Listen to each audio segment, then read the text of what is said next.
Have there been any studies done on the impact of people cooking on these versus people that don't cook with these non-stick sort of Teflon pans?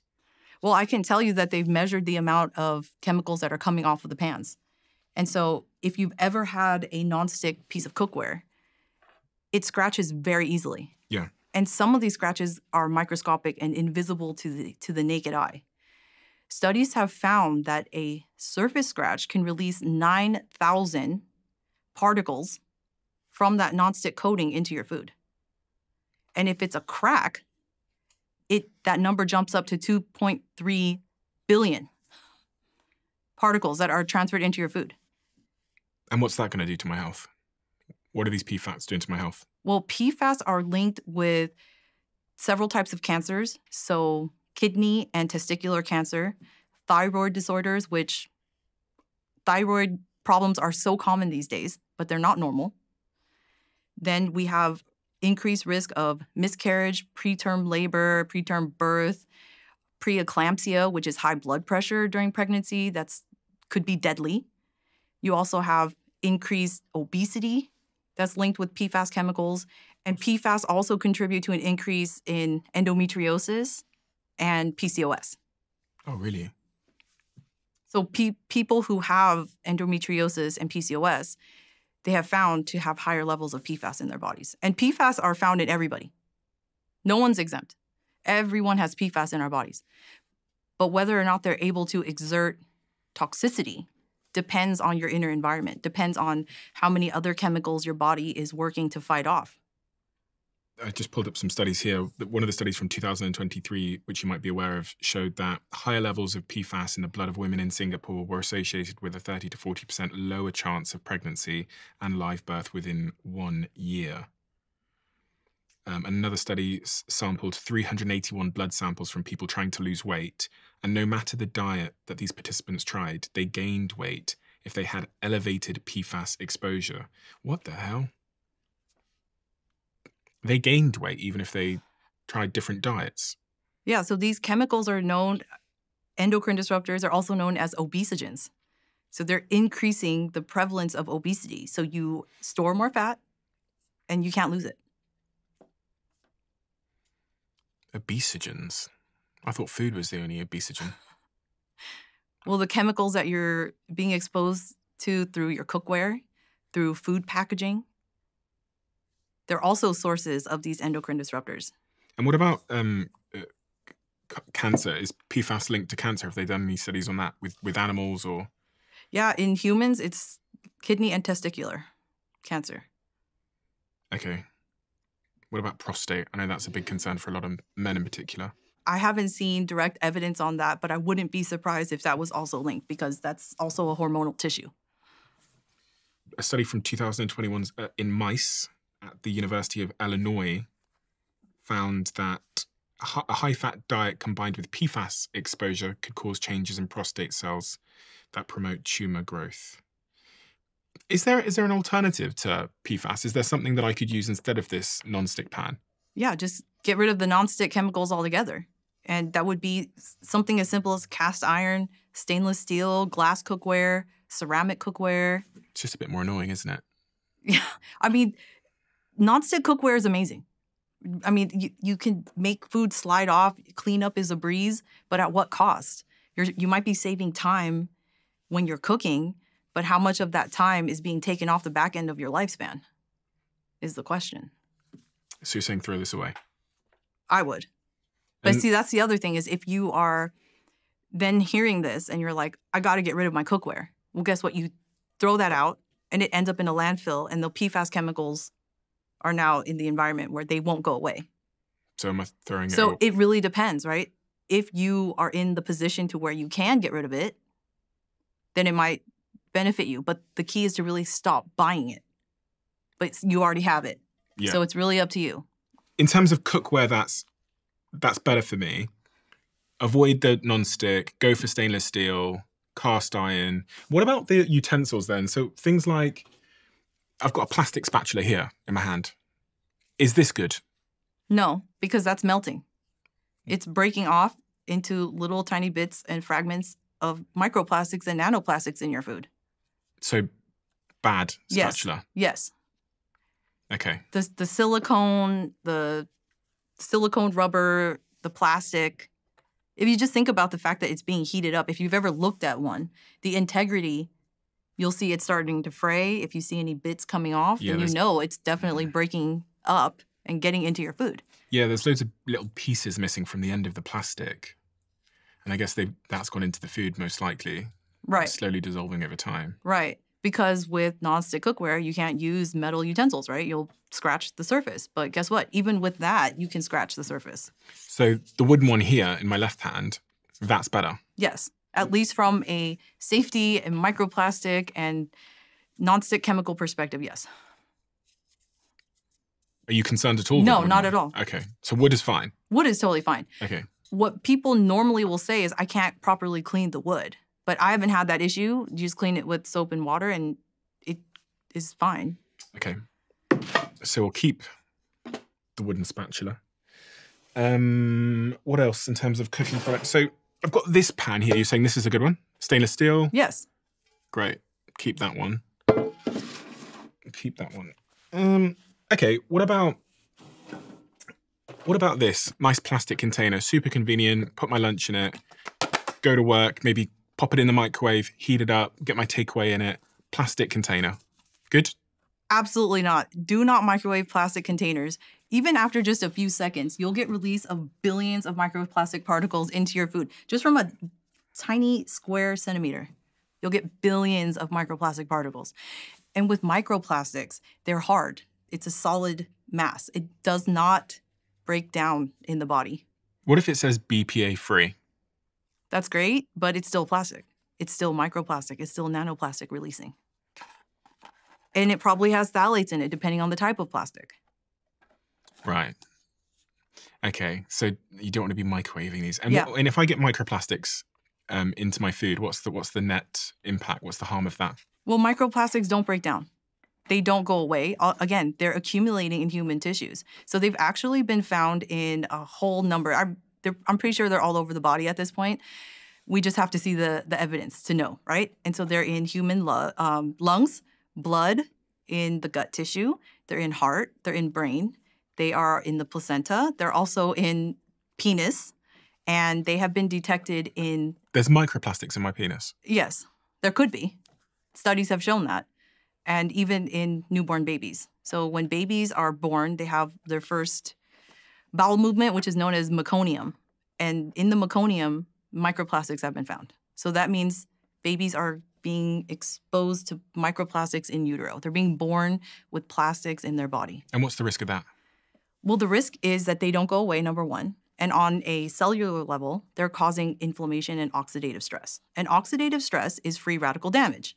And what that means is if you ingest these microplastic particles, which everyone is, and they're in your tissues, and your body cannot get rid of them, then they're basically like the equivalent of 1 million little fires all over your body. And unless you have enough detox capability like antioxidants to get rid of them, they're there to stay.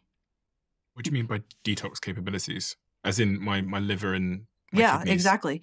Every cell in your body has some antioxidants in it. If you didn't, you would be dead. Because in order to live on this planet and breathe oxygen, we need antioxidants to neutralize the free radicals that happen through cellular respiration, right? So whenever we breathe oxygen, there are free radicals that are created. And our cells have naturally in them antioxidants like glutathione, and they help to neutralize these free radicals. But glutathione is also vital for detoxifying environmental chemicals. So if you think about it, how does the body decide what's more important? Do I neutralize these free radicals because I need to breathe and live? Or do I have to deal with these chemicals over here? I don't know. So you're literally being torn. Your body is torn at this point. What to deal with first? And usually it's the oxygen. I need to breathe. So let me neutralize the free radicals from breathing oxygen. Then I'll deal with these chemicals later if I have enough left in the tank. And most people don't. Modern lifestyles are resulting in depletion of glutathione. Our glutathione is being robbed by these microplastics, by these parabens, phthalates, and other chemicals that you find in consumer products. If you had to sum up in a sentence what microplastics are doing to us, what would that sentence be? Slowly killing us over time. We're becoming plastic. We're actually known as the Plasticine epoch. Humankind is more plastic. Eventually, we will become more plastic than we are humans if we continue at this rate. There have been through over 300 million metric tons of plastics produced. I mean, that's a really big number, but I can't really wrap my head around it. And they don't go away. They don't go away. That's the problem. They just continually break up into smaller and smaller and smaller and smaller fragments. A 2024 study on microplastics in human livers, kidneys, and brains found that all of them contained microplastics, but the brain contained 10 to 20 times more than any other organ. The brain's measured around 0.5% plastic by weight. That's a Guardian article. So does that mean 0.5% of my brain is plastic? Yes, and that's because plastic is fat soluble and the brain is mostly fat. So microplastics travel there through the bloodstream, we inhale them, they go to the brain, and they can't leave because the brain does not have the ability to detoxify itself the way that other tissues do. I guess it wasn't expecting the plastic. Right. So it's like, who's this? I can't get rid of you, so just stay. But then what is it doing to you over time? What is it doing to our brains over time? I'm going to throw this away, by the way. I'm not going to microwave my food in plastic anymore. What is it doing to our brains over time, do you think? Is there any associations? I haven't seen any clear evidence, but my hypothesis is that it's increasing the likelihood of cognitive decline.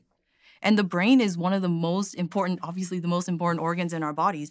And brain problems don't usually show up until you're in your elder years. But I would be interested to know if the rate of dementia, if people are getting dementia and other brain-related disorders earlier, just like cancer. I would not be surprised if I saw that. We drink out of these stainless steel cups here on the Diary of a CEO. Are these okay to be drinking out of? Yes. Okay. What does it say? Because they're not leaching microplastics into your drink. BPA-free stainless steel. Okay. They weren't expensive. That's good news. But sometimes when I go to shops and, supermarkets and stuff, I grab these plastic bottles full of water. There's been a lot of conversation around plastic bottles and water.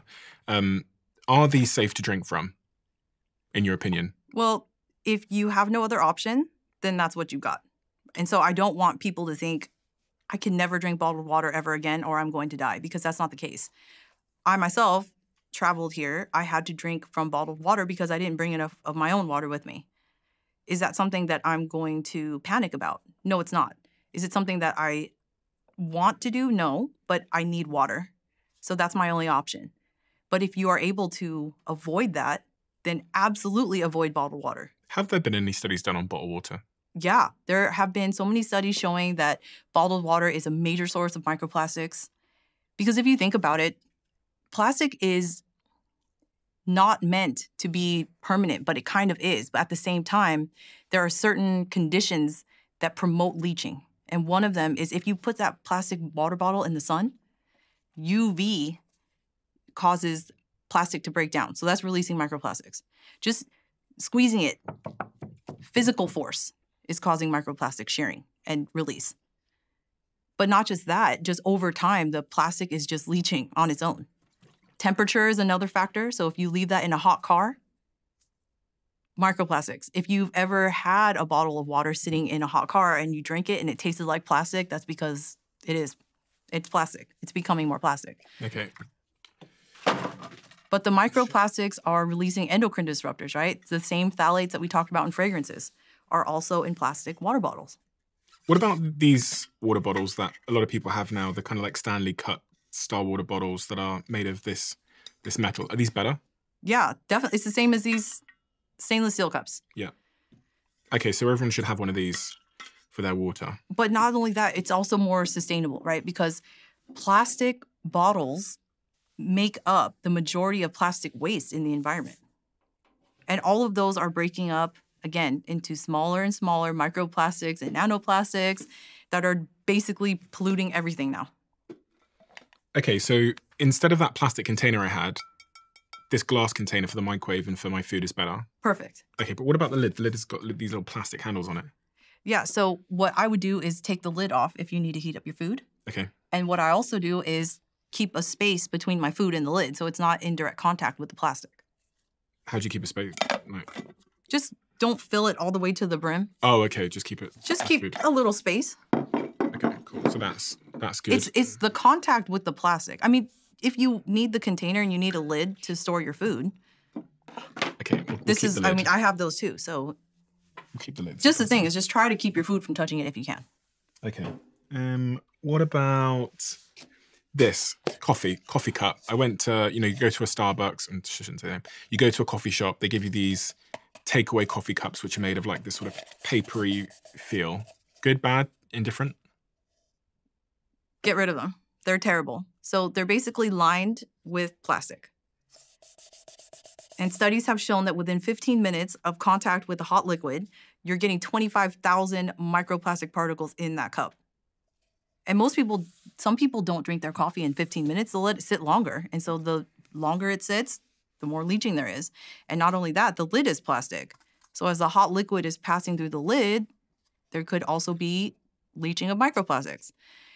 That plastic lining also leaches heavy metals. So there are so many issues with that cup. You seem really pissed off with the cup. I'm actually they're so pervasive. And I remember being in Germany about 10, 15 years ago, maybe, something like that. And coffee to go was new. And at the time, I come from the US, those have been around forever. I was like, why is this new? I don't understand. Coffee to go, why is that a thing? And my husband said, it's because we sit down and drink our coffee out of a mug. We don't take it to go. So this is like appealing to tourists. Well, what's wrong with coffee to go? Is it the container they give it to? It's the container. So if you bring your own container, Starbucks will fill it up. Or if you bring your own container, some shops will fill it up for you.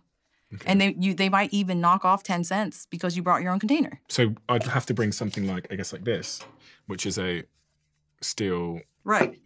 With a little glass lid. Right.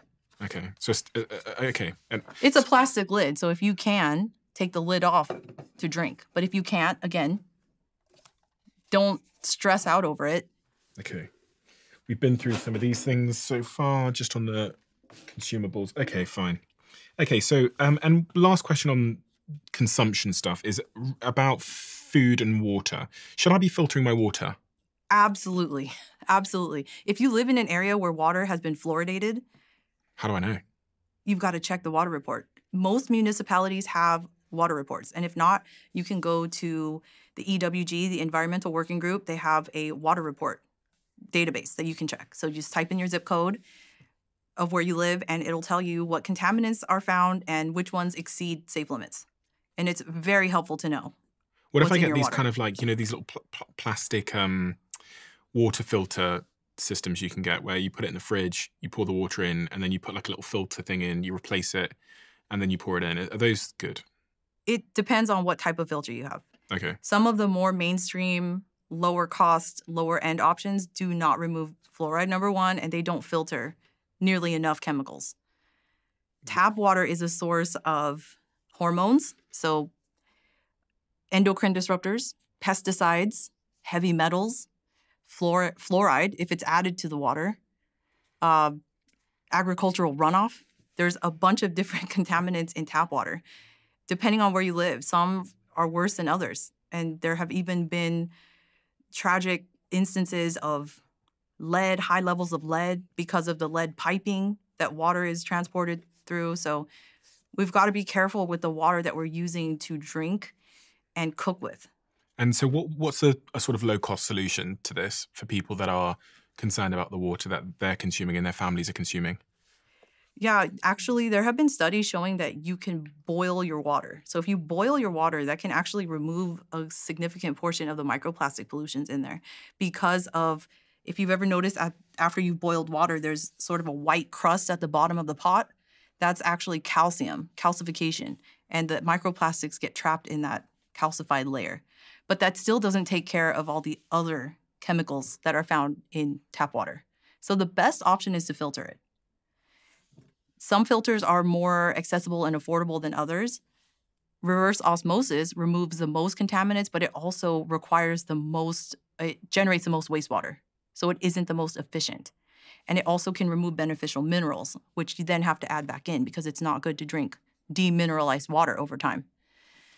So there are different options that you can use, but the best option, you have to filter it at some point, at some level, depending on where you are. So check your water and look for a filter. So carbon filters are effective for the most part, but you want to check to make sure that the filter can remove fluoride as well. If you love the Diary of a CEO brand and you watch this channel, please do me a huge favor. Become part of the 15% of the viewers on this channel that have hit the subscribe button. It helps us tremendously, and the bigger the channel gets, the bigger the guests.